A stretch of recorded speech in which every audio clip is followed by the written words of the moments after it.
৫,০০০ টাকার পিঠা, ভাইরাল এই পিঠাটা বানিয়ে নিলাম মাত্র ১-১৫০ টাকা খরচ করে।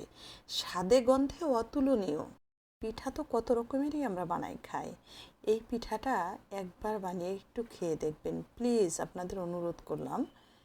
এত পরিমাণ টেস্ট হয়, মুখে দিলে অন্যরকম একটা ফিল করতে পারবেন। যেমন সফট, মুখের সাথে মিলিয়ে যাবে, সাথে একটা অন্যরকম টেস্ট, দুধ বাদাম সব কিছু মিলিয়ে অসাধারণ।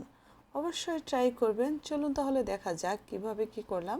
আশা করি আপনাদের ভালো লাগবে। সুপ্রিয় দর্শক, আসসালামু আলাইকুম, সবাইকে ওয়েলকাম। এখানে আমি দেখেন বেশ কিছু চালের গুঁড়া নিয়েছি।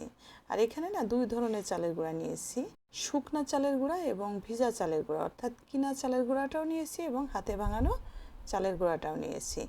লবণ দিয়ে ভালো করে মিশিয়ে এখন অ্যাড করে দিলাম আগে থেকে জাল করে একদম ঘন গরুর যে অরিজিনাল দুধটা আছে না, এই দুধ। এইখানে এই চালের গুঁড়ায় যে পরিমাণ চালের গুঁড়া নিয়েছি এতে আমার 1.5 কাপ দুধ লেগেছে। দুধটা দিয়ে ভালো করে এই কাইটা করে নিলাম। আর দেখেন হাতে এরকম মুঠা পাকা করলে একদম দলা পেকে যাচ্ছে, এই অবস্থা হলে বুঝতে হবে যে হয়ে গেছে এটা। তারপর এটা চালন দিয়ে চেলে নিতে হবে, যে কোনো এটা চাল নিতে। হ্যাঁ, যারা নতুন তাদের জন্য, যারা পুরাতন তারা তো পারেনি এটা। এখন এখানে দেখেন আমি একটা চালনি নিয়েছি, অর্থাৎ যে প্লাস্টিকের এই ঝুড়িগুলো আছে না, এটা আপনারা আপনাদের পছন্দ অনুযায়ী যে কোনো একটা চালনি দিয়ে এই চালের গুঁড়াগুলো ভালো করে চেলে নেবেন। দেখেন একদম দানা দানা ঝরঝরা হয়েছে। এখন অ্যাড করে দিলাম নারকেল। এখানে আমি 2 কাপ পরিমাণ নারকেল দিয়ে দিলাম, কোরানো নারকেল। আগে থেকে কাজু, কিশমিশ এবং কাঠবাদাম ভেজে রেখেছিলাম ঘিয়ে। ওইখান থেকে সামান্য কিছুটা রেখে সবগুলো কাজু, কিশমিশ এবং কাঠবাদাম দিয়ে দিলাম নারকেলের সাথে চালের গুঁড়ার ভিতরে। আর যে ঘিতে এই বাদাম কিশমিশ ভেজেছি ওই ঘিটা নিয়ে আসছি, ওখান থেকে অর্ধেকটা ঘি, অর্থাৎ এখানে 1.5 টেবিল চামচ পরিমাণ ঘি দিয়ে দিলাম। দিয়ে খুব ভালো করে এটাকে মাখিয়ে নিলাম সব কিছু একসাথে। এখন একটা আটা চালা চালনি নিয়েছি, এর উপরে একটা কাপড় বিছিয়ে দিলাম। এই কাপড়টা একদম পাতলা, এটাকে ধুয়ে ভালো করে চিপড়িয়ে নিয়েছি একদম শুকনা করে। এখন চালনের উপর এটা বিছিয়ে দিয়ে দিলাম 1 লেয়ার এই যে চালের গুঁড়াটা কাই করে রেখেছি, ওইটা দিয়ে দিলাম গুড় 1 লেয়ার, দিয়ে আবারও চালের গুঁড়া। এইভাবে কিন্তু আমি 2 লেয়ার চালের গুঁড়া, 2 লেয়ার গুড় সব কিছু এইভাবে দিয়ে বড় সাইজের একটা শাহি ভাপা পিঠা বানিয়ে নিলাম। আর এটা দিয়ে আমি ছোটও করব, কিন্তু এই ধরনের বড় একটা পিঠা এভাবে তৈরি করে নিলে এক পিঠাতেই আপনি পুরো ফ্যামিলিকে কভার করতে পারবেন। এটা কিন্তু ভাইরাল পিঠা, আর ওই ভাইরাল পিঠা রেসিপিটাই আপনাদের সাথে শেয়ার করলাম।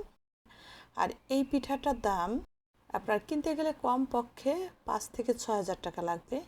আর আপনি দেখেন আমি কয় টাকা খরচ করে পিঠাটা করিয়ে নিলাম।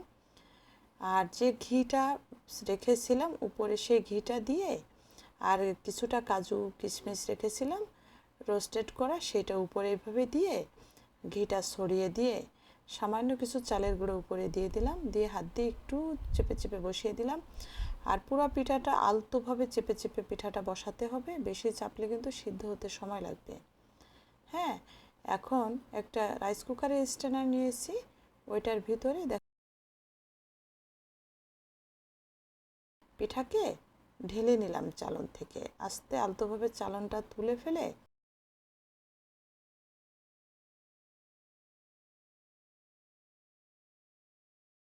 আগে থেকে পানি ফুটিয়ে রেখেছি বসিয়ে দিলাম। এখন ঢাকনা দিয়ে ঢেকে রান্না করে নিয়েছি একদম টানা 20 মিনিট। 20 মিনিট পর পিঠাটা নামিয়ে আবার উল্টিয়ে আবার ঢাকনা দিয়ে ঢেকে রান্না করে নিব আরও 10 মিনিট, মানে 30 মিনিটে আপনার পিঠাটা হয়ে যাবে।